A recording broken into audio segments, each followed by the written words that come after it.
பொல்லாப்பு வந்துடக்கூடாது, புன்னகையும் போயிடக்கூடாது, நான் பிறந்த பலனை அனுபவிச்சிடணுங்க, என்ன இருக்கோ இல்லையோ உரண்டை இழுக்கக்கூடியவர்கள்ட்டேருந்து ஒதுங்கி இருக்கணும்னு நான் ஆசைப்படுறேங்க.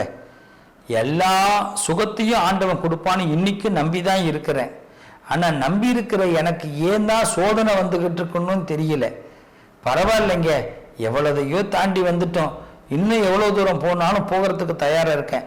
ஆனால் என்னுடைய உழைப்பை நான் நம்புகிறேங்க, நான் நம்புகிறேங்க.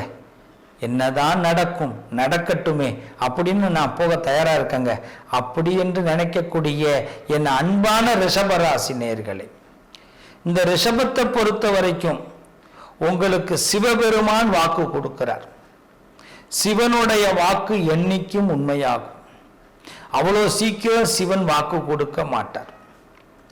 அந்த சித்தநாதன், அந்த சிவனை அனுக்கிரகம் நிச்சயமா எல்லாருக்கும் கிடைக்கும். அது சொக்கநாதனாக இருக்கட்டும், கைலாசநாதனாக இருக்கட்டும், அண்ணாமலையானாக இருக்கட்டும், அந்த சிவன் வாக்கு கொடுத்தா வாக்கு கொடுத்தது தான். அப்படிப்பட்ட வாக்கு சிவவாக்கு உங்களுக்கு கிடைக்குது. இந்த ரிஷபராசிக்காரர்களுக்கு சிவனுடைய வாக்கு கிடைக்குது. ஏற்கனவே ரிஷபத்துடைய குரல் அப்படின்னு போன பதிவு பார்த்தோம். அந்த பதிவுக்கு பிறகு உங்களுடைய வாக்கு, உங்களுடைய குரலுக்கு வாக்கு கொடுக்கிறது தான் சிவனுடைய வேலை. அவர் கொடுத்தா அந்த வாக்கு பொய்யாகாதுங்க.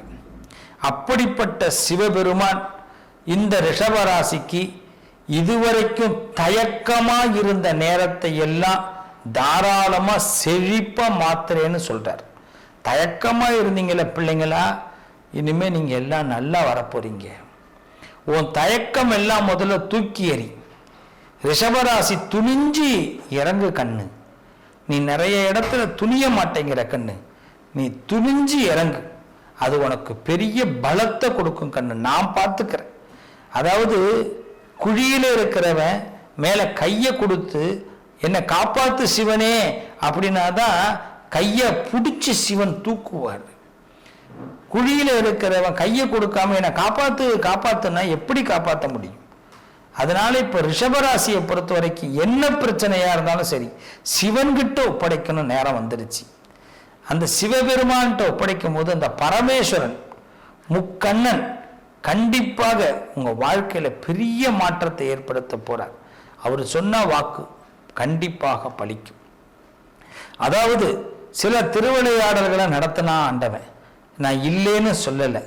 ரிஷபத்தை பார்த்துதான் அந்த திருவிளையாடலை நடத்தணுமா, வேற யாருமே கிடையாதா அப்படின்னு நீங்க கேட்கலாம். ஏன்னா புகழை விரும்பக்கூடியவர்களும் புகழுக்கு சொந்தக்காரர்களும், இன்னும் சொல்ல போனா இந்த பூலோகத்துல எல்லாருக்கும் எல்லா விஷயத்தையும் செய்யணுங்கிற மனம் கொண்டவர்களும் ரிஷபராசிக்காரர்கள் தான்.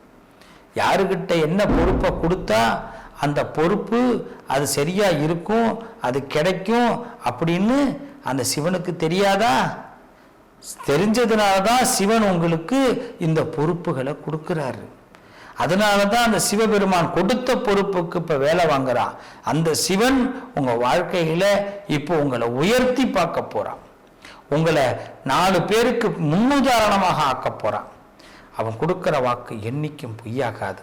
நிச்சயமா சொல்றேங்க, இந்த ரிஷபராசிக்காரர்களே 4 பேருக்கு முன்னாடி முன்னுதாரணமாக ஆக்கி அவங்களுக்கு மிகப்பெரிய முன்னேற்றத்தை கொடுக்க போறார். அதனால உங்க வாக்கு, சிவனுடைய வாக்கு உங்களை உயர்த்துவது தான். இன்னும் முன்னுதாரணமாக இதுவரைக்கும் உங்கள்கிட்ட சில பதவிகளை பிடுங்கியிருப்பாங்க. சில பேர் உங்களுக்கு இது கிடைக்கவே கிடைக்க கூடாதுன்னு சூழ்ச்சி பண்ணியிருப்பாங்க. அது எல்லாம் இப்ப விலகி அவர்கிட்டயே கொடுத்துருங்க. அவர் தான் சிறந்த மனிதர், அந்த அம்மா தான் சிறந்த மனிதர், அவங்களே இதை செய்யட்டும் அப்படின்னு உங்களை தேடி பதவிகளும், உங்களை தேடி பணமும், உங்களை தேடி புகழும் வரப்போகுதுங்க. இதுதான் இந்த சிவனுடைய ஆட்டம். உங்களை இதுவரைக்கும் திருவிளையாடல் பண்ணி சில சோதனைகளை கொடுத்த சிவன் ஒரு முழு முடிவுக்கு வரார். ஒரு முடிவு கொடுக்கணும். பிள்ளைகளை ரொம்ப சோதிச்சிட்டோம் ஐயா, சோதிச்ச பிள்ளைகளுக்கு ஒரு முடிவு கொடுக்கணும் இல்லையா? அதனால புகழோட உச்சியை இந்த பிள்ளைங்க பார்க்கணும். இந்த பிள்ளைகளை பல பேர் புரிந்து கொள்ளக்கூடிய ஆற்றலை ஏற்படுத்தணும் அப்படின்னு உங்களை உயர்த்தி பார்ப்பதற்கு சிவன் வாக்கு கொடுக்கிறான். நான் உன்னை இதுவரைக்கும் சோதிச்சது உன்னை சிரமப்படுத்துறதுக்கு இல்லை, இந்த உலகத்துக்கு உன்னை காட்டுவதற்காக. அப்படி நான் சோதிச்சேன்னா எனக்கு தெரியும் நான் உனக்கு என்ன தரணும்னு, அதனால உனக்கு இனிமேல் உயர்த்தி உன்னை உலகத்துக்கு காட்ட போறேன் அப்படின்னு வாக்கு கொடுக்கிறார் சிவபெருமான். அந்த சிவனுடைய வாக்கு கண்டிப்பாக பலிக்கும். நீங்க என்ன வாழ்க்கையில் நினைச்சாலும் மனமேடை ஏற முடியாது நினைச்சவர்களுக்கு மனமேடை ஏறக்கூடிய பாக்கியத்தை கொடுக்கிறான். இந்த இடத்துல எனக்கு பண வரவு வராதுங்க, இந்த பணம் வந்துட்டா போதும் என் வாழ்க்கையில ஒரு மாற்றம் ஏற்படும் நினைச்ச உங்களுக்கு எந்த இடத்துல தடையா இருந்ததோ அந்த தடை விலகி அந்த பணம் வரப்போகிறது. என்னுடைய வாழ்க்கையில இந்த இடத்தை நான் அடைஞ்சே தீரணுங்க, நான் நிறைய அவமானப்பட்டுட்டேங்க, அந்த அவமானத்திற்கு தயவு செய்து எனக்கு இந்த இடத்தை கொடுங்கன்னு கேட்ட உங்களுக்கு அந்த இட யோகம் கிடைக்க போகுது. அது மட்டும் இல்லைங்க ரிஷபராசிக்காரர்களே, கண்ணிமைக்கும் நேரத்துல இந்திர பதவியே உங்களுக்கு கிடைக்க போகுது. இந்திர பதவியே கிடைக்க போகுது. அந்த அளவுக்கு பலத்தை அந்த சிவபெருமான் கொடுக்கிறான். நெற்றிக்கண் திறப்பினும் குற்றம் குற்றமே என்று நக்கீரன் சொன்னது உங்களுக்கு ஞாபகத்துக்கு வரலாம். அப்ப இவ்வளவு நாள் ஆடின அந்த விளையாட்டுல எல்லாமே உங்களை உயர்த்துவதற்காக, உங்களுக்கு நல்ல யோகத்தை கொடுப்பதற்காக இந்த யோகம் இப்ப உங்களுக்கு பன்மடங்கு மிகப்பெரிய வேலையை செய்ய போகுது. பன்மடங்கு மிகப்பெரிய, நீங்க அன்னைக்கு பட்ட சிரமங்கள் இன்னைக்கு பெரிய லாபத்தை அடைய போகுது. உங்க வீட்டுல ரிஷபராசிக்காரர்கள் வீட்டுல இல்லற சந்தோஷம் கிடைக்க போகுது. இது என் வாக்கு இல்லை, சிவன் வாக்கு. சிவன் வாக்கு.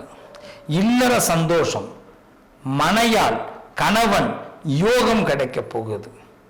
பெற்ற பிள்ளைகளுக்கு இந்த இடத்தை நான் செஞ்சு கொடுக்கணும்னு ஆசைப்படுறேங்க, என்னால முடியலையே அப்படின்னு தவிச்ச இந்த உள்ளங்களுக்கு இப்ப அந்த பெத்த பிள்ளைங்களுக்கு நீங்க நினைச்சதை நடத்தக்கூடிய பலன் கிடைக்க போகுது.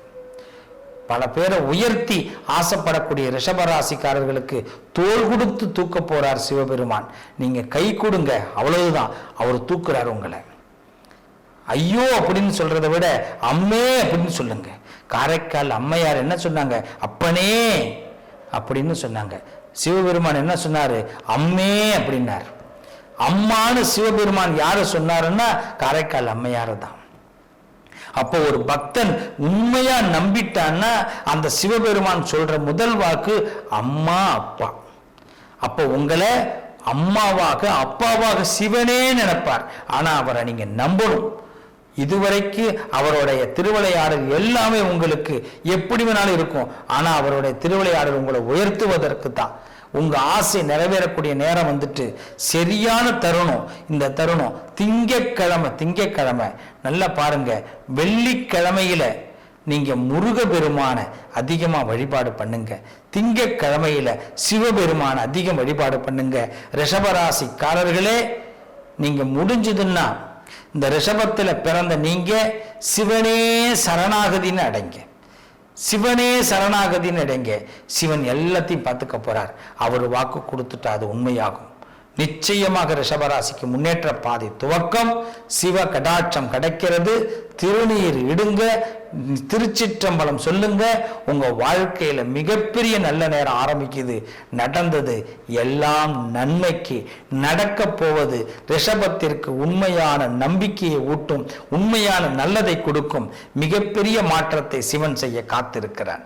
வாழ்த்துக்கள், நல்லதே நடக்கும். சிவஸ்ரீ நேயர்கள் அனைவருக்கும் ஆனந்த வணக்கம். யூடியூப் மட்டும் இல்லாம Instagram, Facebook page, WhatsApp channel, ஸ்பாட்டிஃபைலையும் உங்களுக்காக உங்கள் மனசுல இருக்கக்கூடிய விஷயங்களை நாங்க பதிவிட்டுட்டு வரோம். தொடர்ந்து உங்கள் நல்ல ஆதரவு எங்களுக்கு கொடுங்க. வரும் வாரங்கள்ல நேரடி லைவ், அதாவது சனிக்கிழமை தோறும் நேரடி லைவ் ப்ரோக்ராமையும் நாங்க இப்ப கான்டாக்ட் பண்ண போறோம். அதற்கும் உங்கள் நல்ல ஆதரவுகளை தொடர்ந்து கொடுங்க. வாழ்த்துக்கள். உங்கள் எண்ணங்கள் நிச்சயமாக நிறைவேறும். நல்லதே நடக்கும்.